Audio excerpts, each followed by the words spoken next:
My name is Bruce Crowshore, and I live in the Fauerbach condos at the corner of South Blount and Willy Streets in downtown Madison, Wisconsin.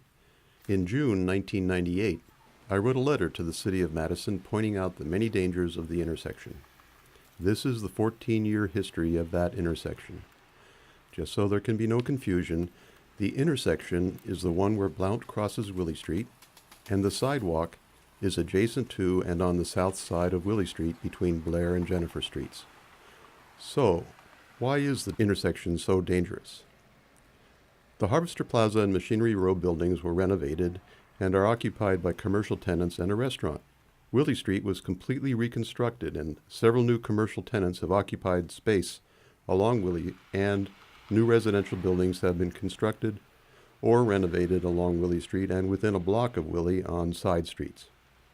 With all these upgrades and infill, traffic volume increases yearly. There are more cars, bikes, and pedestrians than ever. Bicycles speed downhill from Jennifer onto the sidewalk in front of the Elks Lodge and across the widened crosswalk westbound toward Blair Street.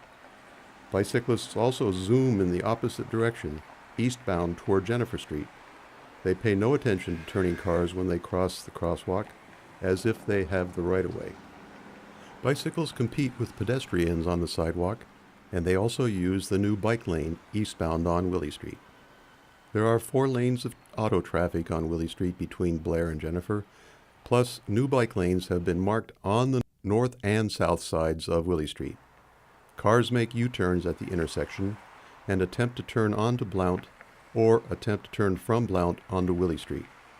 They often have to stop in the middle of the intersection to allow bicyclists in the new bike lane and on the crosswalk to speed across the intersection.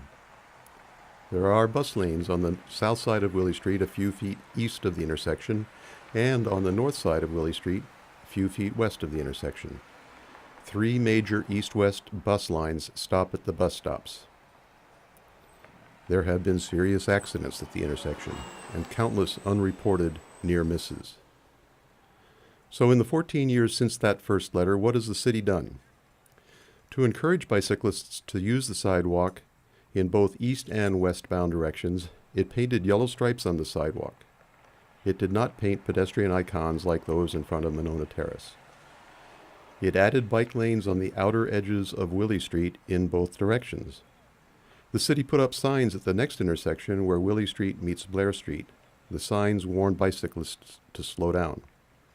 The city installed stop and yield signs at nearly every other point at which a bike lane passes across the street in the city.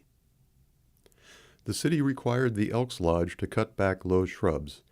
It also required the Fauerbach condo project to cut back bushes on its property. The city widened the sidewalk in front of the Elks Lodge and the bus stop.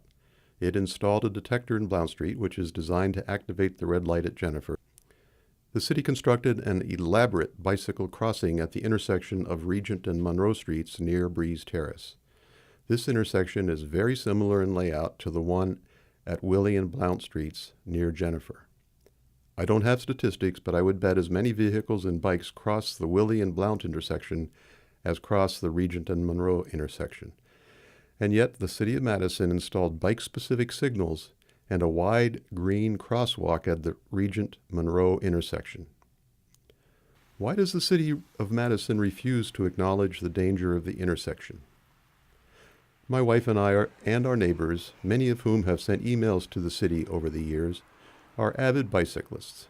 We use our own bikes and we are members of the new B-Bike sharing program. We use the buses, and yes, we use our cars.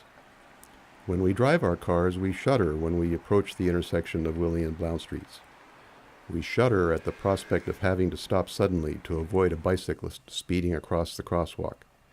We shudder at the possibility of not seeing a bicyclist zooming eastbound or westbound and having a collision with another car in an attempt to avoid the bike, or, worse yet, with the bicyclist. We're not traffic engineers, and so we can't tell the city what to do. We can only point out that this is the only intersection we know of in all of Madison in which bicyclists are encouraged by the layout of a crosswalk and by the complete absence of warning signs to speed across a crosswalk at a busy intersection. as if they have the right-of-way, without even looking for oncoming or turning traffic. A crosswalk designed by the city to encourage bikes to do this in a dangerously unsafe manner. A crosswalk that is immediately adjacent to a bike lane that is marked in the street. A crosswalk that is not even part of a bike path designated as such by the city on its current official bike map and guide. That's right, the city's 2012 official bike map shows the capital city path where Wilson Street once stood. It does not show any bike path or bike lane on the sidewalk or at the intersection.